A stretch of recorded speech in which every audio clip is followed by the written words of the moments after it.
Hello, my name is Mike Siegfried. I'm the president of the Universal Kempo Kung Fu Association, the UKKA, and it's a senior master. Today I'll be interviewing UKKA Senior Grandmaster retired and the last living founder of the UKKA, Fred Brewster. Thank you, sir, for creating the UKKA and supporting its continuation into the future. I especially want to thank you for your support of Grandmaster Larry Morgan, myself, Dr. David Nyman, and especially the kids on Team UKK Idaho. I'll start off this interview with how did you get into martial arts and what was the beginning like? I guess you've heard of Mr. Parker. Yes, sir. And I was lucky enough to be wanted by him. We have a relationship, and we're kind of like cousins. And it just got better. It's something I loved, and it was good to teach people how to defend themselves. And more than that, just to live and enjoy life and exercise. Basically, I think exercise was the one thing that really turned me on in the islands because we lived in the wilderness. What island was that, sir? Beg your pardon? What island was that, sir? Well, at first it was Lanai because my dad's a pastor, and we lived in Hawaii, and I got turned on by a couple of people that got in fights, and I realized they don't know how to fight. They're actually getting in a fight, and they're hurting themselves doing the wrong thing. And I kind of like studied that and said it's pretty easy to solve, but they need to be taught. So I decided I'd start teaching them, and there were island people that were kind of like doing martial arts type of stuff, but there was no name for it. And that's the beginning.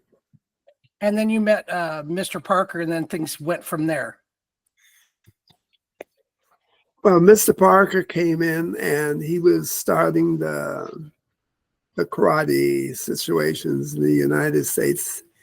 And there were others that were in competition, and he wanted to make this something special for all the people who are involved with the martial arts. And so I met Pierre, and Tony Sartor was a good friend of mine, a couple of Frenchmen, by the way. And we kind of got together, and they kind of like what they saw from me. Mm-hmm. And I liked their attitude, and they kind of got onto the idea of teaching people how to defend themselves, not to hurt people, but to defend themselves. How has martial arts shaped your life? Well, it's probably kept me out of jail, because when you live in the wilderness, you really don't know what's right and what's wrong. And you have to kind of like learn by the services. It was kind of like a military area at the particular time. And when I was born during the bombing of Pearl Harbor type of deal, and that's where I got my start. Basically, they wanted to teach me how to defend myself. And that's where the Hawaiian people started to work on defense. What's your favorite martial arts memory? My favorite martial arts memory. Oh, wow. I've got a lot of them. I think when people kind of like got together, and they got together with my brother, and they were telling him, Fred does things we can't do. He falls off trees and he doesn't get hurt. He does all the nutty things and he laughs about it. He says, why don't we get involved with each other? Well, they had a system. It's called a Lua system. And that's I mean, this is really the way the warriors were, and with the warrior type of weapons like bone jaws and things like that. And to me, that that means people are only going to get hurt or killed. So we needed something that the families would enjoy having their children learn and having a lot of respect. And my cousins, Ernie Conacola and Frank Conacola, who later became the chief of police in Honolulu. So I had good learning as to what's good and what's bad. And that kind of was the start. Then my cousin says, Fred, you ought to start teaching these people these things. I said, well, I need to know a little bit more about it before I become a teacher. I don't want to look like a fool. And there's some tough Hawaiian boys, if I'm going to teach, I don't want to look like I'm getting knocked around either. So as time went on, it started to, like Mr. Parker got involved with it. In the meantime, I'd moved, my dad had moved us to Iowa, to actually Maine first. And that's where I learned to kind of like survive in a cold storm and things like that. But I couldn't get off the fact that I like to do cartwheels and different things. And when I got in trouble physically, I found out I could dance around it. And you kind of like get turned on like you would with baseball or anything else. And I had that great feeling, and that's how it all started with me. Excellent. You did a lot of bodyguard work. Who were some of the people that you bodyguarded for? What are some of the what? You did a lot of bodyguard work. Who were some of the people that you did bodyguard work for? Well, it started off with local celebrities, and then one day Mr. Parker calls me up. He said, Fred, I'm going to be teaching like movie stars and stuff like that. And he said, I'd like to work with you and teach you, and maybe you'd like to teach the movie stars. And I said, yeah, I could do that. I'd like that. So through the years, I had some pretty good people to teach, like Jerry Lewis and later on Elvis Presley, and people that I never thought I'd ever get to meet. And I needed help. So that's when I met up with Pierre and Tony Sartar. So fast forward, now let me go to Tony Sartar. I got to meet this guy. He could do all kinds of crazy things with his body. And so could I. And we kind of like, with Mr. Parker's help, we kind of got together, and bingo, the karate world began to move on. And that's basically the way it all started. Any other questions you want, or more? You want to know more about Pierre or Tony Sartar? So you and Pierre and Tony founded the UKKA in 1966. Is that correct? Correct. All right. I'm thankfully Pierre gave me my first black belt, so I'm honored to work with both of you. Right, you and Pierre. Pierre was just amazing. I'm going to say some names. So you already talked about Ed Parker. Can you tell me a little bit about Tony as a martial artist? Yeah, it's. I found out there was a lot of different styles to the teaching. It's like they weren't learning. They didn't learn the Hawaiian style of self-defense, and I didn't know anything about the French way. And the French way, a lot of it is kind of tricky. They kind of like bounce around and try to take you down with leg twists and things like that, where we just wanted to pounce on them and get it over with.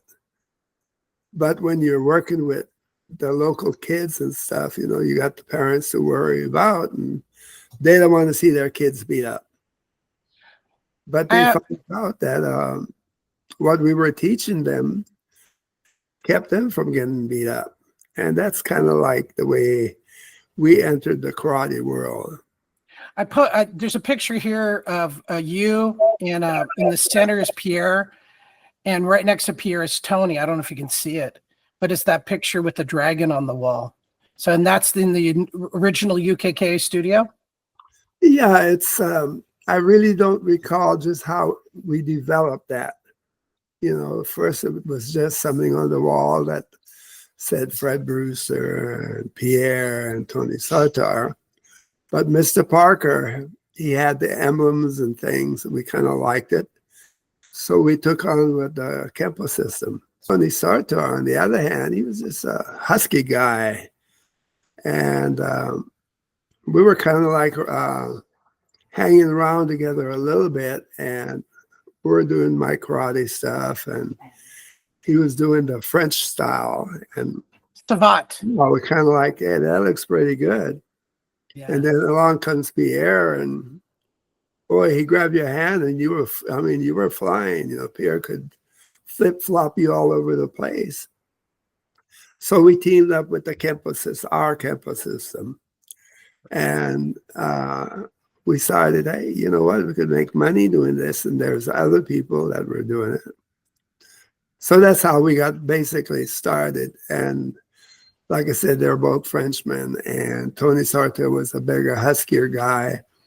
Pierre was a teeny guy with skinny hands and stuff like that, and yet he could do amazing things. And I was the nut. I've had a picture here with you and Bob White and Ed Parker. I see Tony Sartor is on the right in this picture. Would this been probably after one of the internationals? Yes, that'd be after. Yeah, that'd be the internationals, correct. That's Bob Perry's in that picture too. Yeah. Pardon? I think Bob Perry's in that picture. Yeah, I think Bob Perry's in there. There's probably Dave too. Gonzalez. Great picture. Actually, that's not Bob Perry. That's Dave Gonzalez. No, it's behind this thing. Can I move this? Others may see your video different. Okay, we got it. Okay, let me. Where'd it go? Oh, let me put it back up again. Hang on. Let me expand it. I didn't mean to butt in. If you can back it up, I can say who they are. I was just looking at that picture on your phone. Let me look at that. Here we go. There you go. Okay, here we go. That's Bob Perry. I'll go ahead and explain left to the right. First, the guy on the left, the handsome one. That's me. And then there's Bob White, one of the great ones. He was a student of mine. And the guy next to him, that's Grandmaster Mr. Parker. He was name of the game and incredible teacher and slightly relative to mine. Now to his left, that's one of my top students, and he became one of my top black belts. Then on his left is the guy that took over when I started going with the military people. And then I can't quite remember the name of the guy between him and Tony. But if you look at Tony, you could tell, hey, this guy is tough by himself. And he was. So we kind of like worked out, and he was tough. I just was tougher. And beg your pardon. Oh, I want to show you this picture. Let me share the screen here. Who's this handsome devil? Oh, that's when I was. I began, and Mr. Parker wanted me to enter a tournament, and I went in, and they couldn't score on me, and I scored on everybody, and so it was one of the I won when we were first getting started. Was this before the internationals?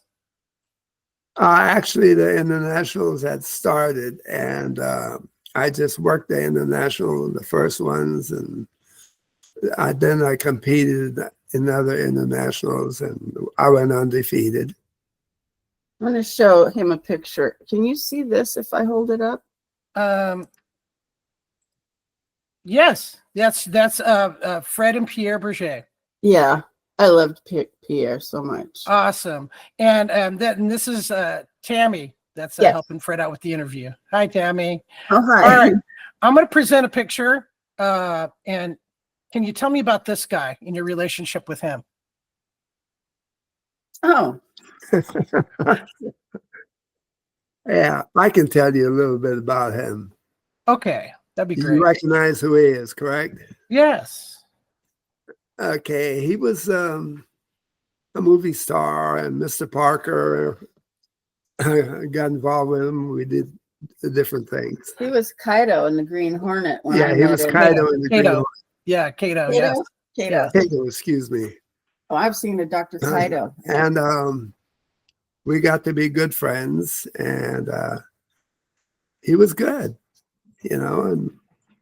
but he was getting all the hoots and hollers by people and stuff, and I kind of like hung to his coats because I had a chance to be in movies and stuff, and I got to meet people like Jerry Lewis and the Rat Pack and a few other guys, Sinatra, the no names.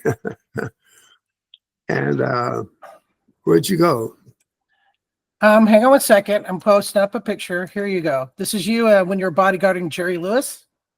Yeah, that's one of my students on the far left. That's me. That's Jerry Lewis right there, and that's one of his agents. Who is this guy here? Hang on one second. Which guy? Hang on one second. Yeah, just a no name. That's Chuck Norris. Right. So I want to make sure I get this right. You bodyguarded Chuck Norris? Well, I was with Chuck a lot. When he did movies, he wanted me with him and stuff like that. And he liked the fact that I could take care of things, and we got to be really, really good friends. And I was associated with him, forever, basically speaking. Going back to Bruce Lee, what was Bruce Lee like as a person? Egotistical. He was very, the pretty boy that wanted to be recognized as it. And we got to be friends, sort of, and so we did things together, and I'd go and stand guard at different times, different movies and stuff like that. And yeah, we got to be pretty good friends. It's awesome. What was he like as a martial artist? What was he like? As a martial artist? Very fast. He'd take, as an exhibition, you'd stand up and toughen your tummy up, and he'd put one finger up against your stomach. Then he'd collapse his hand, and you'd fly back about 10 feet and fall on the floor. In other words, a 1-inch punch that he had was pretty explosive. Wow. Awesome. Elvis Presley. Yeah. What a guy. Mr. Parker was became his karate instructor. And he always wanted, Mr. Parker that is, wanted the right people around to protect him and stuff and help with care. And I got to do a lot of that. And Dave Hebler was the one that got to be really at the start with all this. Dave Hebler is one of the founders of the Kempo system. I've been lucky enough to meet and spend time with Jim Hebler. He's amazing. Yes, he's a real tough guy, really good. Tell me about Grandmaster Morgan, the little guy you call him. The tiny guy. He wasn't tiny when he got upset. You know, he could. If you reached out, he'd grab your little finger and you'd be on the ground screaming for help. You know, he liked to play with people's little toys, their fingers and stuff. And he was a deadly weapon that way. He could break your fingers instantly if he wanted to. And we had our sparring times, and we had fun with each other. He didn't like the fact that I kicked too hard or anything like that. And I didn't like him bending my finger. When you turned over the UKKA to Grand Master Morgan, I was lucky enough to be there, and you presented him with your belt. How did you feel at that moment? Proud of what I was doing, because he's everything I could see in teaching. And the thing is, you could understand what he was saying. There are a lot of good instructors that people have a rough time understanding what they're being taught, but not with him. He was just he's like a time machine. He had the head that was way ahead of people as far as thinking. And how do you feel about Team UKKA Idaho, the kids? What can you say? You know, it's I kind of got out of the arts for a long time, and I had nothing but winners and stuff like that. And all of a sudden, I'm introduced to a bunch of really pretty little girls, and I'm thinking, well, I guess I'm going to get to see just what they were all like about. It didn't take but the first competition for me to realize that they got a good teacher. And I'm looking at one of them right now. Thank you, sir. That's very that's an honor for you to hear you say that. The kids love you, and I know you love the kids. You're an inspiration to them, you know, and it's very special. Well, you can tell them this, that I really couldn't be prouder. It was just like I was starting all over again with kids and parents that were serious about learning the arts and not being bullies. And these little girls, and I can't say too much about them. They're just good. Yeah, we've got some real good girls and some good boys too. We got Jesse and Michael, so they're awesome. All right, let me share this picture. What does your Grandmaster's Black Belt, Senior Grandmaster's Black Belt mean to you? It means a lot. I put a lifetime of being in the martial arts world and under the different names that they call it until they came to karate and stuff like that. And I like to fight too. That was a problem that I had to start with.